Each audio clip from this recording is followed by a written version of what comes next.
Satu macam itu bidang pekerjaan, dari jadi pengamen sampai jadi seorang presiden. 1001 macam cara orang cari makan, dari menjual koran sampai menjual kehormatan.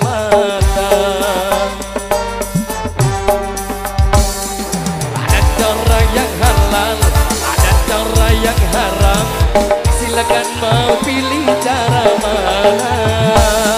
Namun semua cara ada tanggung jawabnya di hadapan Tuhan dan manusia.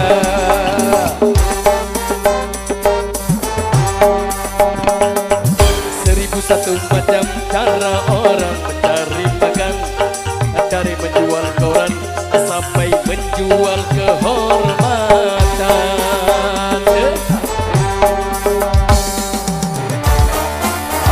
Tiga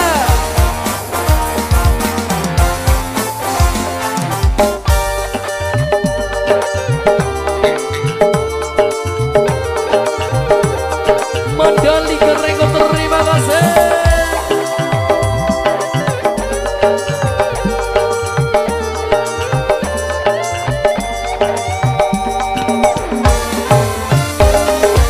Banyak orang berkata dalam mencari nafkah, cari yang haram saja sudah susah, apalagi yang halal.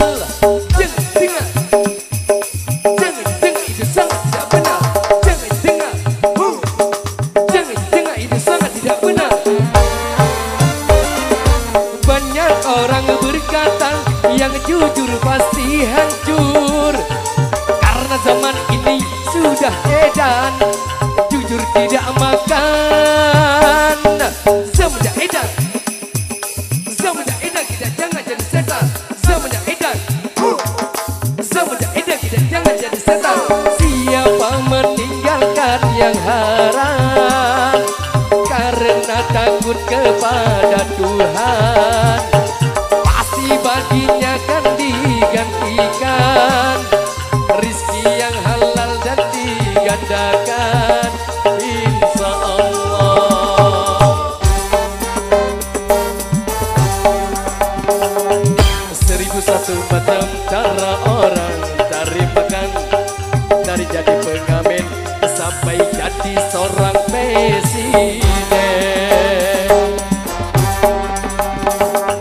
1001 macam cara orang cari makan, dari menjual koran sampai menjual kehormatan.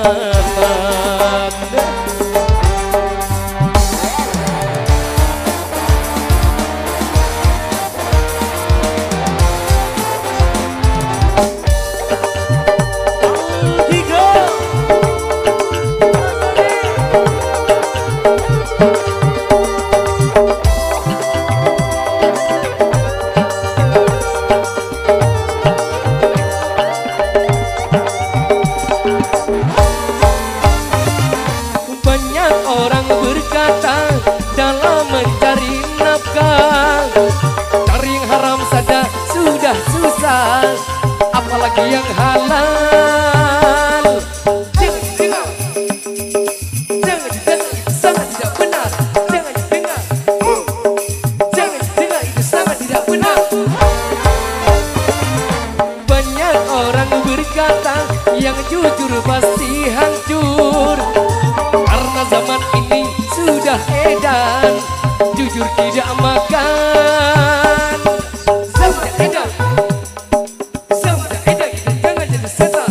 Semenjak edan kita jangan jadi setan. Siapa meninggalkan yang haram karena takut kepada Tuhan, pasti baginya kan digantikan rizki yang halal dan digandakan, insya Allah. 1001 macam itu bidang pekerjaan, dari jadi pengamen sampai jadi seorang presiden.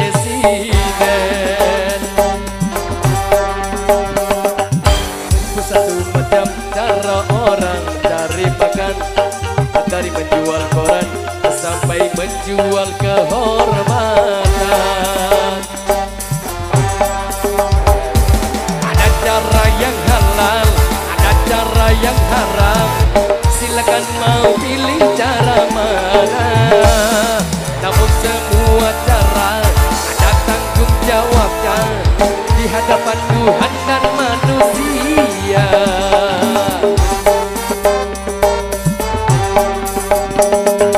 Seribu satu macam itu